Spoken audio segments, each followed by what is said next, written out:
வணக்கம். Welcome to அங்கனா சமையல். இன்னைக்கு நம்ம 5 வகையான ஃபுட் ரெசிபீஸ் தான் பார்க்க போறோம். இந்த வெயில் நேரத்தில வயிற்றுக்கு இதமான, அதே சமயம் ரொம்ப ஹெல்த்தியான, ஈஸியான, ரொம்ப டேஸ்டியான இந்த உணவு வகைகள் எப்படி செய்யுதுன்னு பார்க்கலாம் வாங்க. ரொம்ப ரொம்ப சுவையாவும், ரொம்ப ஈஸியாவும் இருக்கும் செய்யறதுக்கு. இப்போ முதல்ல நம்ம புலாவ் செய்யலாம். இப்போ இந்த புலாவுக்கு நம்ம 1 கப் அளவுக்கு பாஸ்மதி ரைஸை நான் ஊற வச்சு கழுவி எடுத்து வச்சிருக்கேன். இப்போ நம்ம குக்கரை வச்சுக்கலாம். முதல்ல 1 ஸ்பூன் அளவுக்கு நெய் விட்டுக்குங்க. இது கூடவே 2 ஸ்பூன் அளவுக்கு எண்ணெய் சேர்த்துக்கலாம். இப்போ இதில் 1 பிரியாணி இலை, 2 பட்டை, 2 கிராம்பு, 1 ஏலக்காய் சேர்த்துக்கலாம். கூடவே 2 பெரிய வெங்காயத்தை நீள வாக்கில் நல்லா ஃபைனாக கட் பண்ணி வச்சுருக்கேன். அதையும் சேர்த்துக்கிட்டு கூடவே 2 பச்சை மிளகாயை கீறி எல்லாத்தையுமே நல்லா வதக்கி விட்டுக்கலாம். இது வந்து ஒரு கண்ணாடி பதத்துக்கு வதங்கினா போதும். இப்போ கண்ணாடி பதத்துக்கு நல்லா வதக்கி விட்டாச்சு. இந்த நேரத்தில் ஒரு அரை ஸ்பூன் அளவுக்கு இஞ்சி பூண்டு பேஸ்ட்டு சேர்த்துக்கலாம். இதையும் சேர்த்து நல்லா வதக்கி விட்டுக்கலாம். இப்போ இது கூடவே அரை கப் அளவுக்கு இது மாதிரி பொடியாக கட் பண்ண கேரட்டை சேர்த்துக்கலாம். கூடவே 1/4 கப் அளவுக்கு பச்சை பட்டாணி சேர்த்து இதையும் நல்லா வதக்கி விட்டுக்கலாம். இப்போ இந்த காய்கறியெல்லாம் நல்லா வதங்கின பிறகு கொஞ்சம் கொத்தமல்லி சேர்த்து வதக்கி விட்டுக்கலாம். கொத்தமல்லி கொஞ்சம் அதிகமாக சேர்த்துக்கிட்டிங்கன்னா நல்ல டேஸ்ட் ரொம்பவே நல்லாயிருக்கும். இப்போ நான் இதுக்கு வந்து 1 கப் அளவுக்கு பாஸ்மதி அரிசி எடுத்து ஊற வச்சு எடுத்து வச்சுருக்கேன். இதே கப்பாலே 1 1/4 கப் அளவுக்கு தேங்காய் பால் சேர்த்துக்கலாம். இது நான் வந்து 1ஆம் பால், 2ஆம் பால், 3ஆம் பால் எல்லாமே கலந்து தான் சேர்க்குறேன். இது வந்து கொஞ்சம் பழைய அரிசிங்கிறதுனால 1 1/4 பங்கு தேங்காய் பால் சேர்க்குறேன். நீங்கள் புது அரிசியாக இருந்தால் 1½ பங்கு சேர்த்துக்குங்க. இப்போ நம்ம எல்லாத்தையும் சேர்த்துட்டு ஊற வச்ச அரிசியையும் இது கூடவே சேர்த்துடலாம். சேர்த்துட்டு இதுக்கு தேவையான உப்பு, அரை ஸ்பூன் அளவுக்கு டேபிள் சால்ட்டை சேர்த்து நல்லா கலந்து விட்டுக்குங்க. இப்போ இது கூடவே இன்னும் கொஞ்சம் கொத்தமல்லி மேலே போட்டுட்டு ஒரு அரை ஸ்பூன் அளவுக்கு நெய்யை சேர்த்துட்டு நல்லா கலந்து விட்டுட்டு இப்போ குக்கரை மூடிக்கலாம். குக்கரை மூடி வச்ச பிறகு ஸ்டீம் வந்த பிறகு நீங்கள் வெயிட்டை போட்டுட்டு அடுப்பை லோ ஃப்ளேம்லேயே வச்சு ஒரு 10லேருந்து 15 நிமிஷம் வச்சுட்டு நம்ம அடுப்பு ஆஃப் பண்ணி எடுத்துக்கலாம். இப்போ உங்களுக்கு புலாவ் ரெடி ஆகிடுச்சு. நல்லா வெந்துருச்சு. 15 நிமிஷம் ஆகிடுச்சு.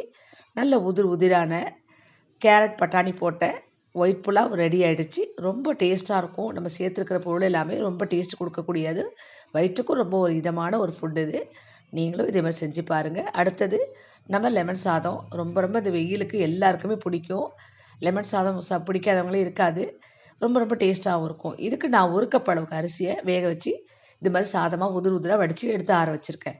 இப்போ நம்ம ஒரு கிண்ணத்தில் எடுத்துக்கலாம். இதில் வந்து ஒரு பெரிய அளவான உள்ள எலுமிச்சம்பழத்தை பிழிஞ்சு எடுத்துக்கலாம். 1 கப் அரிசிக்கு நீங்கள் ஒரு பெரிய சைஸ் லெமன் போதும். நல்லா பிழிஞ்சு எடுத்துக்கோங்க.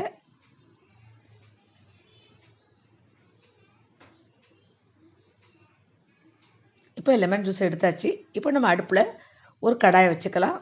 இதில் ஒரு 2 அல்லது ஒரு 3 ஸ்பூன் எண்ணெய் விட்டுக்குங்க. நான் நல்லெண்ணெய் தான் விட்டுக்கிறேன். இதில் கொஞ்சமாக ஒரு 1/4 ஸ்பூன் அளவு கடுகு சேர்த்து பொரிய விடலாம். கடுகு பொரிஞ்ச பிறகு கொஞ்சம் பெருங்காயத்தை சேர்த்துக்குங்க. 2 காஞ்ச மிளகாய் இது மாதிரி கிள்ளி சேர்த்துட்டு இதை நல்லா வறுத்துக்கலாம். இப்போ இது கூடவே 1 டேபிள் ஸ்பூன் அளவுக்கு கடலைப்பருப்பு, அரை டேபிள் ஸ்பூன் அளவுக்கு உளுந்தம்பருப்பு சேர்த்து இதையும் நல்லா வறுத்து விட்டுக்கலாம். இப்போ இது கூடவே 2 பச்சை மிளகாய் இது மாதிரி சின்னதாக கட் பண்ணி வச்சுருக்கேன். அதையும் சேர்த்துக்கிட்டு ஒரு 3/4 ஸ்பூன் அளவுக்கு இஞ்சி கட் பண்ணி வச்சுருக்கேன். அதையும் சேர்த்து இப்போ நல்லா எல்லாத்தையுமே நல்லா வதக்கிக்கலாம் அந்த எண்ணெயில். இப்போ இது கூடவே கொஞ்சம் கருவேப்பிலையும் சேர்த்துக்கலாம். இப்போ நம்ம எடுத்து வச்சுருக்கிற லெமன் ஜூஸை இதில் கலந்துடலாம். இப்போ இது கூடவே கொஞ்சமாக மஞ்சள்தூள் சேர்த்துக்குங்க. ஒரு 1/4 ஸ்பூன் அளவுக்கு சேர்த்துக்குங்க. சேர்த்துட்டு இதுக்கு தேவையான உப்பு ஒரு 3/4 ஸ்பூன் அளவுக்கு டேபிள் சால்ட்டை சேர்த்துட்டு கொஞ்சமாக தண்ணி சேர்த்து நல்லா கலந்து விடுங்க. இது நுரைச்சி வரும்போது டக்குன்னு அடுப்பை ஆஃப் பண்ணிவிட்டு நம்ம எடுத்து வச்சுருக்கிற சாத்தை சேர்த்துக்கலாம். இது கூடவே கொஞ்சமாக முந்திரி பருப்பையும் சேர்த்துக்குங்க. இப்போ லைட்டாக அப்படி நுரைச்சி வரும்போதே நீங்கள் அடுப்பை ஆஃப் பண்ணிவிட்டு இப்போ சாத்தை சேர்த்து நல்லா கலந்து எடுத்துக்கலாம். சாதம் வந்து இதுக்கு நீங்கள் நல்லா உதிராக வச்சுக்கோங்க. அப்போ தான் டேஸ்ட் ரொம்பவே நல்லாயிருக்கும். இப்போ நல்லா கலந்து விட்டுக்குங்க. நீங்கள் விருப்பப்பட்டால் இதுக்கு மேலே கொஞ்சமாக 2 ஸ்பூன் அளவுக்கு நல்லெண்ணெய் இன்னும் கொஞ்சம் சேர்த்து கலந்து எடுத்துக்கலாம். இப்போ நல்லா கலந்துட்டு நம்ம வேற ஒரு பாத்திரத்தில் எடுத்துக்கலாம். ரொம்ப ரொம்ப அருமையான, ரொம்ப ஈஸியான, அதே சமயம் ஒரு ஹெல்த்தியான ஒரு ஃபுட் இது. வெயிலுக்கும் ரொம்ப ஏற்ற ஒரு உணவு இது. இந்த லெமன் ரைஸு சாப்பிட்றதுக்கு ரொம்பவே நல்லாயிருக்கும். நீங்களும் கண்டிப்பாக ட்ரை பண்ணி பாருங்கள். அடுத்தது நம்ம அவல் உப்புமா செய்ய போகிறோம். இந்த அவல் உப்புமா ரொம்ப ஈஸியான ஒரு ஹெல்த்தியான ஒரு டிஃபன் ரெசிபி.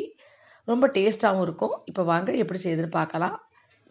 முதல்ல ஒரு பவுல் எடுத்துக்கங்க. அதில் ஒரு கப் அளவுக்கு தட்டையான வெள்ளை அவலை சேர்த்துட்டு கொஞ்சம் தண்ணி சேர்த்து நல்லா நல்ல தண்ணி ஊற்றி கழுவிட்டு அப்படியே பிழிஞ்சு எடுத்து வச்சுக்கங்க. இதை ஊற வைக்க எல்லாம் வேண்டாம். பிழிஞ்சு வச்சாலே போதும், நல்லா ஊறி வந்துடும். இப்போ நம்ம திரும்பவும் ஒரு வானல் அடுப்பில் வச்சுக்கலாம். ஒரு 2 ஸ்பூன் அளவுக்கு எண்ணெய் விட்டுக்குங்க. எண்ணெய் காஞ்சதும் கொஞ்சமாக கடுகு சேர்த்துக்கலாம். இப்போ கடுகு பொரிஞ்சு வரும்போது 1/2 டேபிள் ஸ்பூன் அளவுக்கு கடலைப்பருப்பு, ஒரு 1/4 ஸ்பூன் அளவுக்கு உளுந்து சேர்த்து நல்லா வறுத்துக்குங்க.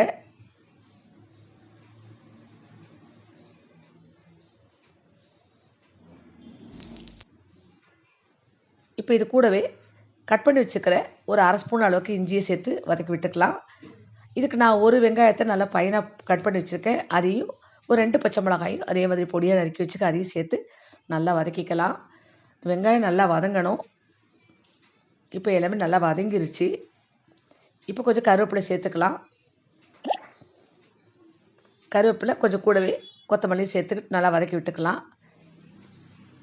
இப்போ இது கூடவே ஒரு 2 டேபிள் ஸ்பூன் அளவுக்கு வறுத்த வேர்க்கடலையை நான் சேர்க்குறேன். இது நல்ல கிறிஸ்பான வேர்க்கடலைங்கிறதுனால இந்த நேரத்தில் சேர்க்குறேன். நல்லா வறுத்துக்குங்க. தேவைப்பட்டால் கொஞ்சம் எண்ணெய் சேர்த்து நல்லா வதக்கி விட்டுக்குங்க. இப்போ இந்த கடலையை இந்த கொஞ்சம் எண்ணெயிலே கொஞ்சம் வறுத்துக்கிட்டிங்கன்னா நல்லா வாசமாக இருக்கும். இப்போ எல்லாமே நல்லா வறுபட்ட பிறகு கொஞ்சமாக மஞ்சள்தூள் சேர்த்துக்குங்க. இதையும் நல்லா கலந்துக்குங்க.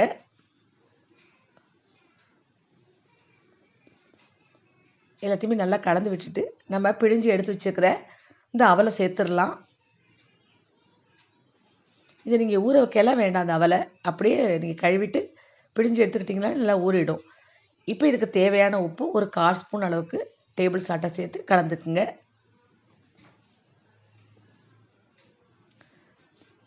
இப்போ கொஞ்சமாக ஒரு 5 அல்லது 6 ட்ராப் லெமனை பிழிஞ்சு விட்டுக்குங்க. அதிக தேவையில்லை. ஒரு 5, 6 ட்ராப்ஸ் பிழிஞ்சு விட்டுக்கிட்டால் போதும். இப்போ நல்லா கலந்துட்டு ரொம்ப சுவையாக இந்த அவல் உப்புமா ரெடி பண்ணியாச்சு. இப்போ இன்னும் சுவை அதிகமாக சேர்க்கறதுக்காக இன்னும் கொஞ்சம் தேங்காய் தூளை மேலே போட்டு நம்ம கலந்து எடுத்துக்கலாம். ரொம்ப ரொம்ப ஈஸியான, இது ஒரு ஹெல்த்தியான டிஃபன் கூட. நீங்கள் பிரேக்ஃபாஸ்ட்டுக்கு, லஞ்சுக்கு, டின்னருக்கு எப்போ வேணாலும் செஞ்சு சாப்பிடலாம். ரொம்ப டேஸ்ட்டாக இருக்கும். இப்போ நல்லா கலந்து விட்டுட்டு நம்ம வேறு ஒரு பவுல் எடுத்துக்கலாம். ரொம்ப அருமையான, ரொம்ப ஈஸியான அவல் உப்புமா ரெடி ஆகிடுச்சு. ரொம்ப ரொம்ப டேஸ்ட்டாக இருக்கும் சாப்பிட்றதுக்கு. குழந்தைங்க கூட விரும்பி சாப்பிடுவாங்க. இப்போ நம்ம அடுத்தது சூப்பரான ஒரு கிச்சடி செய்ய போகிறோம். சேமியா கிச்சடி. ரொம்ப ரொம்ப ஒரு ரெஸ்டாரண்ட் ஸ்டைலில் சாப்பிடக்கூடிய அந்த டேஸ்ட் அளவுக்கு ரொம்பவே நல்லாயிருக்கும். இப்போ அடுப்பில் ஒரு கடாயை வச்சுக்கலாம். இதில் 1 ஸ்பூன் அளவுக்கு நெய் விட்டுக்கலாம். இது கூடவே 2 ஸ்பூன் எண்ணெய் சேர்த்துக்கிட்டு கொஞ்சம் பட்டை, கிராம்பு, ஒரு ஏலக்காய் எல்லாத்தையுமே சேர்த்துக்கலாம். முதல்ல கடுகு போட்டு பொரிய விடுவோம்.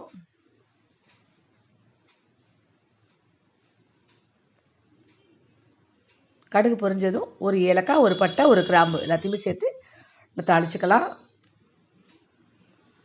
இது கூடவே 1/2 ஸ்பூன் அளவுக்கு கடலைப்பருப்பு, ஒரு 1/4 ஸ்பூன் உளுந்து சேர்த்து அதையும் நல்லா வறுத்துக்கலாம். இப்போ இது எல்லாமே நல்லா வறுபட்ட பிறகு கூடவே கொஞ்சமாக முந்திரி சேர்த்துக்குங்க. முந்திரி உங்கள் விருப்பம்தான். இதையும் லேசாக வறுத்துக்கலாம். இதுக்கு ஒரு 2 பெரிய வெங்காயத்தை நல்லா ஃபைனாக கட் பண்ணி வச்சுருக்கேன். அதையும் சேர்த்து இப்போ நல்லா தாளிச்சுக்கலாம். இது கூடவே ஒரு பச்சை மிளகாயை கீறி அதையும் சேர்த்து நல்லா இப்போ வதக்கி விட்டுக்க வேண்டியது தான். வெங்காயம் கொஞ்சம் நல்லா வதங்கணும். அப்போ தான் உங்களுக்கு டேஸ்ட் நல்லாயிருக்கும்.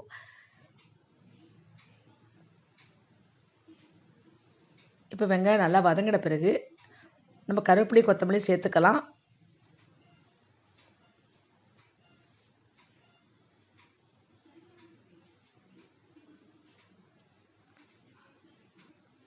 இப்போ கருவேப்பிலை, கொத்தமல்லி சேர்த்த பிறகு ஒரு 3/4 ஸ்பூன் அளவுக்கு இஞ்சி பூண்டு பேஸ்ட்டு சேர்த்துக்கலாம்.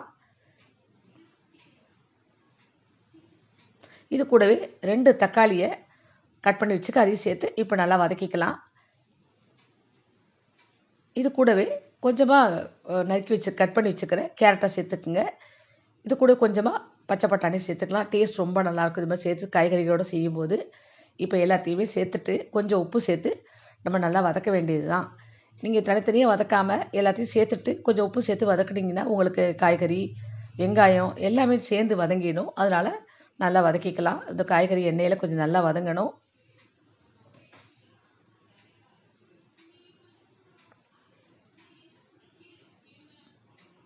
இப்போ நல்லா வதக்கியாச்சு.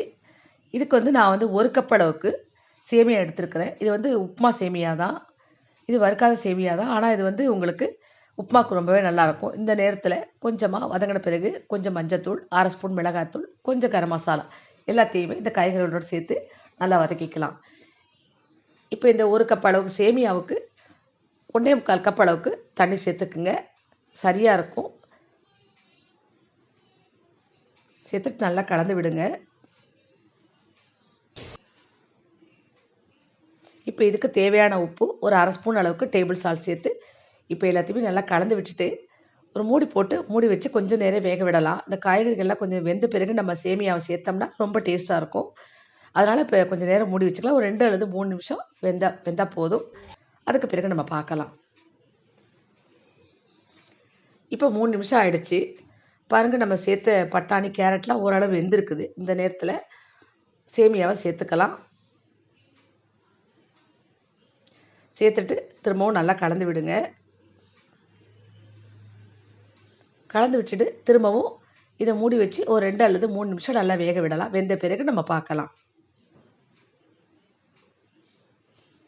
இப்போ பாருங்கள், நல்லா கரெக்டாக வெந்துருச்சு. உங்களுக்கு நம்ம வச்ச தண்ணியெல்லாம் கரெக்டாக இருக்குது. இந்த நேரத்தில் நல்லா கலந்து விட்டுட்டு இது கூடவே 1 ஸ்பூன் நெய் விட்டு அதையும் கலந்துட்டு கொஞ்சம் கொத்தமல்லி தூவி நல்லா கலந்து விட்டுட்டு நம்ம எடுத்துக்கலாம்.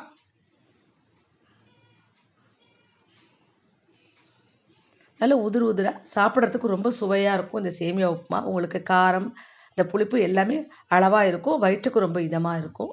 இப்போ நல்லா கலந்து விட்டுட்டு நம்ம வேறு ஒரு பாத்திரத்தில் எடுத்துக்கலாம். இப்போ நமக்கு ரொம்ப ரொம்ப சுவையான, ஈஸியான ஒரு பிரேக்ஃபாஸ்ட், லஞ்சுக்கு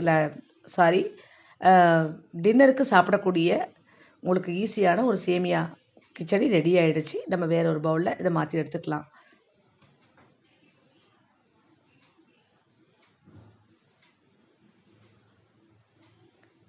அடுத்தது நம்ம இன்னொரு டிஃபன் ரெசிபி தான் பார்க்க போகிறோம். ரொம்ப ரொம்ப குயிக்காக செய்யக்கூடிய அந்த டிஃபன் ரெசிபி என்னென்னு பார்க்கலாம்.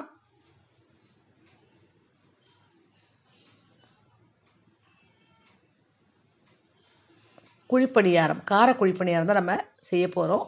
இந்த கார குழிப்பணியாரத்துக்கு முதல்ல அடுப்பில் ஒரு சின்ன பேன் வச்சுக்கலாம். அதில் ஒரு 2 ஸ்பூன் அளவுக்கு எண்ணெய் விட்டுக்குங்க. எண்ணெய் காஞ்சதும் கொஞ்சமாக கடுகு சேர்த்துக்குங்க. கடுகு பொரிஞ்சதும் ஒரு 1/2 ஸ்பூன் அளவுக்கு கடலைப்பருப்பு, 1/4 ஸ்பூன் அளவுக்கு உளுந்து சேர்த்து நல்லா இதை தாளிச்சுக்குங்க. இந்த உளுந்தும் கடலைப்பருப்பும் நல்லா வறுபடணும்.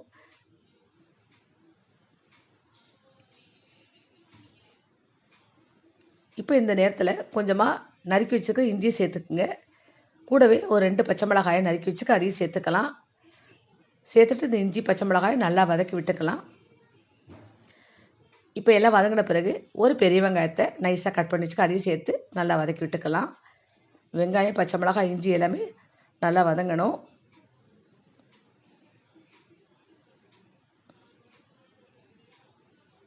இப்போ வெங்காயம் நல்லா வதங்கின பிறகு கொஞ்சமாக கருவேப்பிலையும் கொத்தமல்லியும் சேர்த்து இப்போ நல்லா வதக்கி விட்டுக்கலாம்.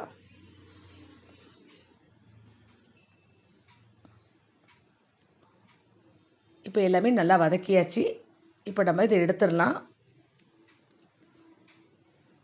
இப்போ இதுக்கு நான் 1 கப் அளவுக்கு இட்லி மாவு எடுத்துருக்கிறேன். இது வந்து புளிக்காத இட்லி மாவு எடுத்துக்கிட்டிங்கன்னா ரொம்ப நல்லாயிருக்கும்.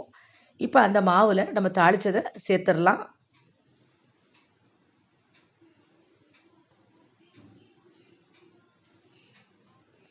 சேர்த்த பிறகு நான் கொஞ்சம் கேரட்டை துருவி வச்சுருக்கிறேன். அது வந்து நீங்கள் வதக்க வேண்டாம், பச்சையாகவே இந்த மாவில் சேர்த்துக்கலாம். இப்போ எல்லாத்தையும் பிறகு நல்லா கலந்து எடுத்துக்கிட்டால் நமக்கு கார குழிப்பணியாரத்துக்கு மாவு ரெடி ஆகிடுச்சு. இப்போ நான் ஏற்கனவே குழிப்பணியார கல்லை அடுப்பில் வச்சு எண்ணெய் ஊற்றி சூடாக்கி வச்சுருக்கேன். இப்போ நம்ம கொஞ்சம் கொஞ்சமாக மாவை எடுத்து இந்த பணியார கல்லில் ஊற்றிக்கலாம்.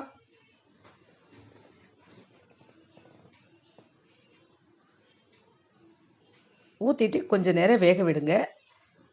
ஒரு பக்கம் நல்லா வெந்த பிறகு நம்ம திருப்பி விடலாம்.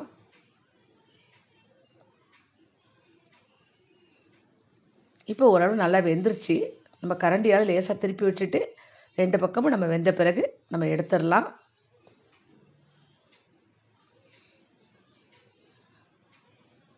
இப்போ நமக்கு சுவையான 5 வகையான ஈஸியான உணவு வகைகள் ரெடி ஆயிடுச்சு. ரொம்ப ரொம்ப டேஸ்ட்டாக இருக்கும். ரொம்ப ஈஸியாக இருக்கும் செய்யறதுக்கு. இந்த வீடியோ உங்களுக்கு கண்டிப்பாக பிடிச்சிருக்கும்னு நினைக்கிறேன். பிடிச்சிருந்தா கண்டிப்பாக நீங்கள் சப்ஸ்கிரைப் பண்ணிக்கிங்க. லைக் பண்ணுங்கள், ஷேர் பண்ணுங்கள். நமக்கு 5 வகையான இந்த உணவு வகைகள் இது வெயிலுக்கு ரொம்ப வயிற்றுக்கு ரொம்ப இதமான உணவு வகைகள். நன்றி, வணக்கம்.